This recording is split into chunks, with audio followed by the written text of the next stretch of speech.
नमस्कार, मैं हूं शाहीन। पेश है आज की खबरें। उत्तर प्रदेश के देवरिया में जिला विधिक सेवा प्राधिकरण के तत्वाधान में राजकीय इंटर कॉलेज देवरिया में विद्यार्थियों को विधिक साक्षरता और करियर काउंसलिंग हेतु शिविर का आयोजन किया गया। इस कार्यक्रम में मुख्य अतिथि जिला विधिक सेवा प्राधिकरण देवरिया के सचिव न्यायाधीश शिवेंद्र कुमार मिश्रा रहे। राजकीय इंटर कॉलेज के प्रधानाचार्य प्रदीप शर्मा ने न्यायाधीश को पुष्प और स्मृति चिन्ह देकर सम्मानित किया। न्यायाधीश ने विद्यार्थियों को विधिक साक्षरता में उनके मूल अधिकारों और कर्तव्यों के बारे में अवगत कराया है। इस कार्यक्रम में मुख्य रूप से राजकीय इंटर कॉलेज के प्रधानाचार्य प्रदीप शर्मा, प्रवक्ता गोविंद सिंह, योगेंद्र नाथ मिश्रा, स्वाति तिवारी के साथ साथ छात्र छात्राएं भी उपस्थित रहे। उत्तर प्रदेश के हरदोई में आबकारी अधिकारी अनिल कुमार के नेतृत्व में बिलग्राम में चलाए गए कच्ची शराब के खिलाफ अभियान में बिलग्राम थाना कोतवाली गांव हैबतपुर में आबकारी और पुलिस के ज्वाइंट ऑपरेशन में छापेमारी की गई। इस दौरान लगभग 95 लीटर कच्ची शराब और लगभग 400 किलोग्राम कच्ची शराब लहन के साथ एक भट्टी और शराब बनाने के उपकरण भी बरामद हुए हैं। इतना ही नहीं, इस मामले में 3 आरोपियों पर मामला भी दर्ज किया गया है। मध्य प्रदेश के मुरैना में गैपरा फाटक के पास बड़े हादसे की खबर आ रही है। आपको बता दें कि गैपरा फाटक के पास लोहे से भरा ट्रैक्टर ट्रॉली पलट गया। आपको बता दें कि ट्रैक्टर ट्रॉली जोरा से सरिया भरकर कैलारस की ओर जा रहा था। तभी एमएस रोड पर ट्रॉली रोड पर ही पलट गई और ट्रैक्टर नाले में जाकर गिरा, जिसकी वजह से ट्रैक्टर चालक की जान बाल बाल बच गई। उत्तर प्रदेश के अयोध्या में सदर तहसील तिकोनिया पार्क में दिव्यांग सपा नेता पंडित समरजीत ने भूख हड़ताल किया। आपको बता दें कि गैस, पेट्रोल, डीजल के दामों में वृद्धि के कारण सपा नेता गैस सिलेंडर, चूल्हा, कड़ाही, कलछुल तथा कच्चा दाल चावल लेकर बैठे और बोला कि प्रधानमंत्री के आवास पर कोरियर से कच्चा दाल चावल भेजेंगे। जब देश की जनता गहरी नींद में होती है तो हमारे देश के प्रधानमंत्री जी 12 बजे रात के मूल्य वृद्धि बढ़ाने का काम करते हैं। अगर ऐसा ही चलता रहा तो देश की जनता भुखमरी और गरीबी के कगार पर पहुंच जाएगी। इस कार्यक्रम में जयसराज मोबिल, अनिरुद्ध सिंह, राम प्रकाश कोरी समेत कई लोग मौजूद रहे। गैस का दाम बढ़ता जा रहा है, पेट्रोल डीजल का दाम बढ़ता जा रहा है और आज गरीबों का निवाला जो है सरकार छीनने का काम कर रही है।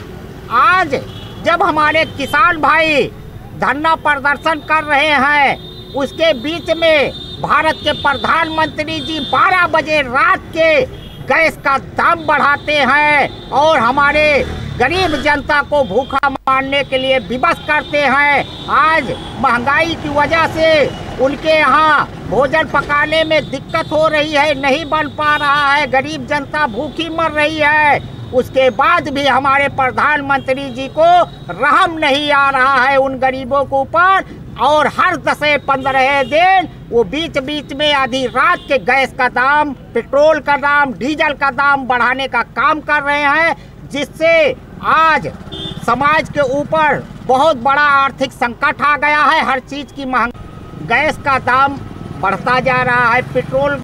उत्तर प्रदेश के हरदोई में योगी सरकार की ई टेंडरिंग प्रक्रिया की धज्जियां उड़ाई जा रही है।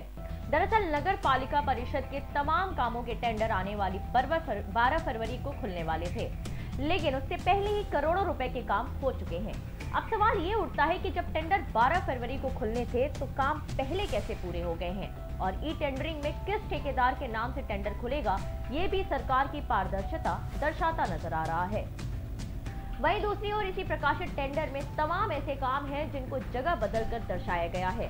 वो काम पहले से ही हो चुके हैं और करोड़ों रुपए उस स्थान बदलाव के तहत हड़पे जा रहे हैं। जब इस मामले में अधिशासी अधिकारी रविशंकर शुक्ला से बात की गई तो उनकी हड़बड़ाहट और चेहरे का पसीना साफ बता रहा था कि उनके पास इस मामले में कोई भी तथ्य कहने को नहीं है। झारखंड के गिरिडीह में बलियारी गांव के निवासी रंजीत सिन्हा कसियाडी चढ़ेवा पर गांव में अपनी चाय नाश्ता की दुकान चलाकर अपने छोटे से परिवार का पालन पोषण करते थे, लेकिन कुछ वर्ष पहले उनके पिता की मृत्यु के बाद उन्होंने अपनी दुकान को किराए पर दे दिया था और खुद गांव चले गए थे। वापस आने पर रूम खाली करने के लिए बोला तो अरविंद यादव, जो किराए के मकान में रहते थे, उन्होंने नकली जमीन के दस्तावेज दिखाकर अपना घर बताने लगे। इसकी तहरीर रंजीत ने थाने में दे दी थी, लेकिन अभी तक इस मामले में कोई कार्यवाही नहीं हुई है। 15 दिन के पहले बीच में हमने 2017-18 में ताला तोड़ दिया था उसके बाद ताला तोड़ दिए, अपना रूम कब्जा में था। उसके हमारे डाइट 2019 में तबीयत खराब हुआ, उसके हमारे ब्लड कैंसर मेरे पापा को हो गया था। तो पापा का ब्लड कैंसर होने से हमको बहुत आगे सदमा पड़ा और हम अपने दुकान पे आते जाते रहते थे और दुकान भी चालू था। उसके बाद 20 महीने के बाद फिर उसने हमको एक बार बोलता है, जब पापा हमारा एक्सपायर हो जाने के बाद 20 महीने के बाद बोलता है कि हम तुम्हारे बाप को इतना पैसा दिया है। जब हम बोले कि कोई गवाह सबूत, बोला कुछ नहीं है, सब है, कुछ नहीं है, ऐसा बोल करके हमको धमकी दे करके और बोला कि हमारा रूम छोड़ दो, हमारा रूम छोड़ दो। हम बोले उत्तर प्रदेश के मथुरा में राष्ट्रीय लोकदल के उपाध्यक्ष जयंत चौधरी ने 12 फरवरी को बलदेव में महापंचायत का संबोधन करेंगे। इसी संबंध में Rajendra Singh Sikarwar door to door जाकर लोगों को जागरूक कर रहे हैं और साथ ही उन्हें किसान कानून के बारे में जानकारी भी दे रहे हैं। इतना ही नहीं, गांव-गांव पंचायत कर लोगों से ज्यादा महापंचायत में आने के लिए अपील भी किया। इस पंचायत को लेकर माननीय चौधरी साहब अवेरनी चौराहे पर आ रहे हैं 12 तारीख को। इसको लेकर हम गांव-गांव डोर टू डोर प्रयास कर रहे हैं, सभी लोगों से मिल रहे हैं और सबको बता रहे हैं कि ये कारे कानून के विरोध में आप सभी खड़ी हुई है और वहाँ इकट्ठे होकर इस कानून के खिलाफ नारे लगाइए। चौधरी साहब आपको संबोधित करेंगे, आप सबसे सहयोग करिए। अच्छा, गांव में मैं जा रहा हूँ, डोर टू डोर जा रहा हूँ, तो हर आदमी इसके लिए तैयार है और हर आदमी परेशान है। धीरे धीरे ये अखबार और मीडिया के उससे सभी लोगों को ये मालूम पड़ चुका है कि ये कानून है क्या। सभी लोग परेशान है, किसान परेशान है, युवा परेशान है, क्योंकि युवाओं को भी नौकरी नहीं मिलनी है जब इस तरह का कानून आ जाएगा। अच्छा, इसके बाद में अभी जो बजट पेश हुआ है उसमें ये सारे के सारे निजी कंपनियों को बेचे दे रहे हैं। रेलवे बेच दिया, एयरपोर्ट बेच दिया, रोडवेज बेच रहे हैं, ये LIC बेच रहे हैं और ये मतलब सारी की सारी निजी कंपनियों को दिए दे रहे हैं। इसलिए देश में भुखमरी फैलेगी और युवाओं को कभी भी रोजगार नहीं मिलेगा। आज आपने कौन कौन से गांव में डोर टू डोर अभियान चलाया? अभी हम पटलौनी आए थे, नंदूगढ़ी आए, इसके बाद भरतिया जाएंगे और फिर झरोटा, बिरौना, ऐसे करके निकलेंगे और तोनी तक निकलेंगे आज। धन्यवाद। इस पंचायत को लेकर उत्तर प्रदेश के मिर्जापुर में रेलवे स्टेशन से एक बच्चा चोरी होने का मामला सामने आया है। आपको बता दें कि रेलवे स्टेशन के बाहर कुछ लोग भीख मांगकर अपना जीवन यापन करते हैं, जिसमें से एक चंदन नाम का व्यक्ति सोनभद्र का रहने वाला है। वो अपने परिवार के साथ रेलवे स्टेशन के पास सो रहा था, तभी कुछ अज्ञात लोग बाइक से आए और उसके 5 महीने का बच्चा चुराकर भाग गए। चंदन ने थाने में इस मामले में अपने बच्चे की गुमशुदगी की रिपोर्ट लिखवाकर थाना प्रभारी से विनम्र निवेदन किया है कि जल्द से जल्द उसके बच्चे को ढूंढ लिया जाए। यह रेलवे स्टेशन परिसर की सूचना मिली थी कि रेलवे स्टेशन परिसर में जो बीती रात है भोर के टाइम पे जो है एक 5-6 महीने का बच्चा है, वो सब लोग रेलवे परिसर के अंतर्गत ही उसके बच्चे के परिवार के लोग सो रहे थे और कोई 2 बाइक सवार जो है आए हैं और 5-6 महीने के बच्चे सोते हुए बच्चों को लेकर के चले गए हैं, भाग गए हैं। तो सर इस मुकदमा सर पंजीकृत किया गया? हाँ, परिजन से पूछताछ कर बातचीत कर और मामले की जांच की जा रही है और उनसे तहरीर ले करके मुकदमा पंजीकृत किया जा रहा है। मुकदमा पंजीकृत करके मामले की जांच पड़ताल विवेचना करके आवश्यक कार्रवाई की जाएगी। ये जो परिजन है क्या सर वहीं पर होते हैं, वहीं रहते हैं स्टेशन पर ही? ये लोग बता रहे थे सोनभद्र के रहने वाले हैं, यहाँ पर ये लोग अपना मजदूरी करते हैं और वहाँ रेलवे पर यह रेलवे स्टेशन पर।